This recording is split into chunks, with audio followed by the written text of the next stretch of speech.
Donald Trump, if elected as president, will destroy the comic book market. Now, before you think I've gone woke, I certainly don't want to go broke, and I don't want to be canceled or unsubscribed from, so hear me out and don't worry. In a few weeks, I'm going to do another video that talks about why Joe Biden, if he's re-elected, will destroy the comic book market. So, in other words, we have reasons to be concerned either way. So what do I mean when I say that Trump will destroy the market? Well, today I want to talk about a couple of issues that he's running on and about how I think that they are negatively going to affect the market.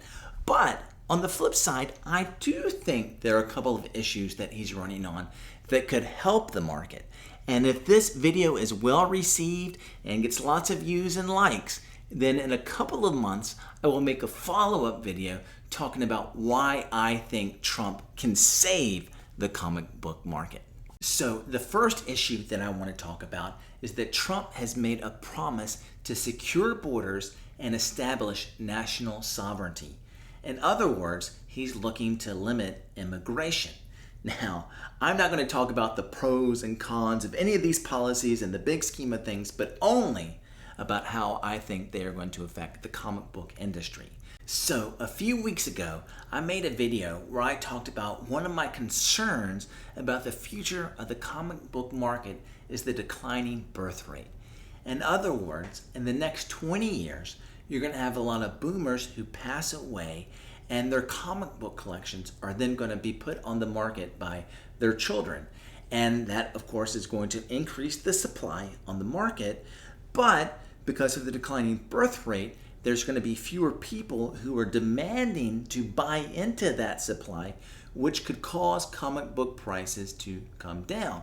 Obviously, the greater the supply, the lower the demand, the lower the prices. But a lot of people in the comments in that video rightly pointed out that that declining birth rate could be offset by immigration. In other words, well, perhaps Americans aren't having enough children to buy all these comic book collections, but maybe all the immigrants who are now coming in and will come in the future will come into the hobby, demand that supply of comic books, and keep those values high or even higher. Now, I think there's some uncertainty of whether that will exactly happen or not. It remains to be seen how much immigrants embrace the comic collecting hobby. It's hard to find a lot of data on this. The best I could find was from 2017, so not super recent, but recent enough to at least think about this. At that time, 60% of the US population was white, but whites made up 70% of comic book buyers. And of course, since immigrants are, for the majority, non-white, the question is, well, are they going to care about comics the way that whites are? And are there going to be that demand? We really don't know. And a great question is, well, maybe the first generation immigrants don't care, but they have children, and then those children grow up watching the MCU, and then they develop a love of the hobby.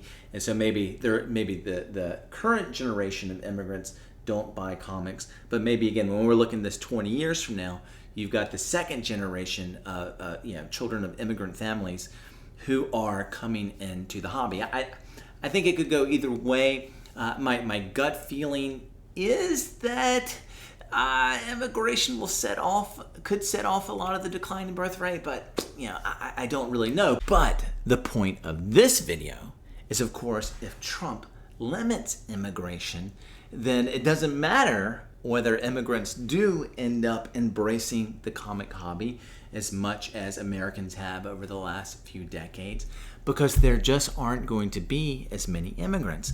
And once again, that combined with the declining birth rate means a lower demand for comic books and means the values of those comic books going down and down and down. Wow.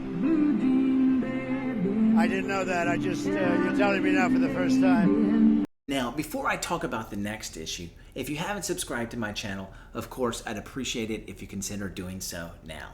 So, The second issue that I want to talk about is that Trump has promised to work for fair trade for the American worker, which means that he is looking to bring jobs to the U.S. And one of the main ways that he did that, and will certainly do it again, is by imposing tariffs on different countries, especially China. China. China. China. China. China. China. China. China. China. China. Now, if you don't know what a tariff is, it's basically an extra tax on an imported good. And the point is that it discourages American companies from buying products from China or wherever it might be, and instead starting to manufacture their own things here. Now, again, we're not talking about this policy in the big scheme of things, but when it comes to the comic book market, tariffs on China would be a bad thing because lots of graphic novels and omnibuses are printed in China. Much of the paper that are used for comic books is imported from China. And so all of a sudden, if you have new tariffs, then the cost of business is obviously going to go up for Marvel, DC, Image, whatever company you want to talk about.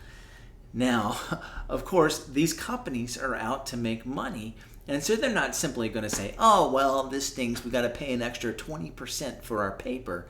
No, they're going to pass on these costs to the customer. So comics that once cost $4.99 are now all of a sudden going to cost $5.99.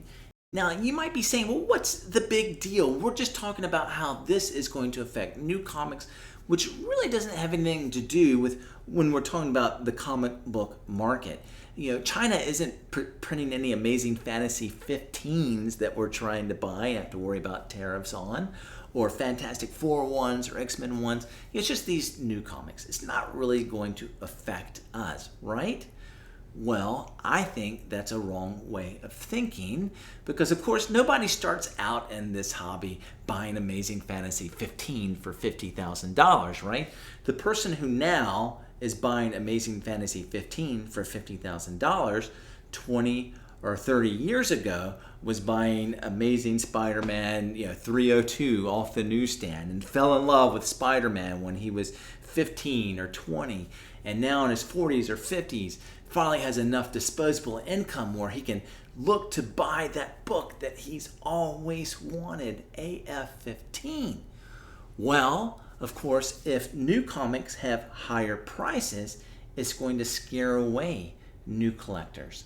And so 20 years from now, you're not going to have as many collectors who have come into the hobby that have built this love for Spider-Man and Amazing Fantasy 15 and that are going to demand that book.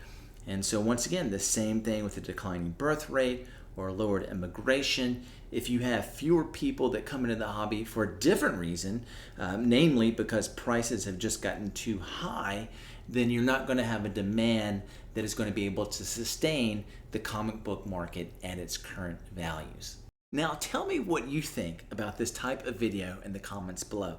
Obviously, I'm sure you can see I love connecting different fields together, so it's really interesting to me to connect comics with government and politics, but also philosophy or history or science, whatever it might be. I love thinking about connections, but it might be totally boring to you. So again, this is kind of a test video, and hopefully you haven't all unsubscribed from me because I've said something bad about Trump. Again, if we get enough views here, we'll say if I get 1,000 views and 75 likes, which is kind of my bar right now for okay, that was a good video. If I get that, then in a couple of months I will make another video and tell you why Trump will save the comic book market and while he's the only hope to do so. But in the meantime, unless this video totally tanks and I realize I should never talk about politics at all in my videos, then the plan is right now in a few weeks to talk about how Biden will destroy the comic book market. And if that video is well received, I will talk about why Biden could save the comic book market as well. Just fun stuff, interesting to me. I like to think about these things again. Again, if you haven't subscribed to this channel, I'd really appreciate it if you consider doing so. Like, comment, thank you.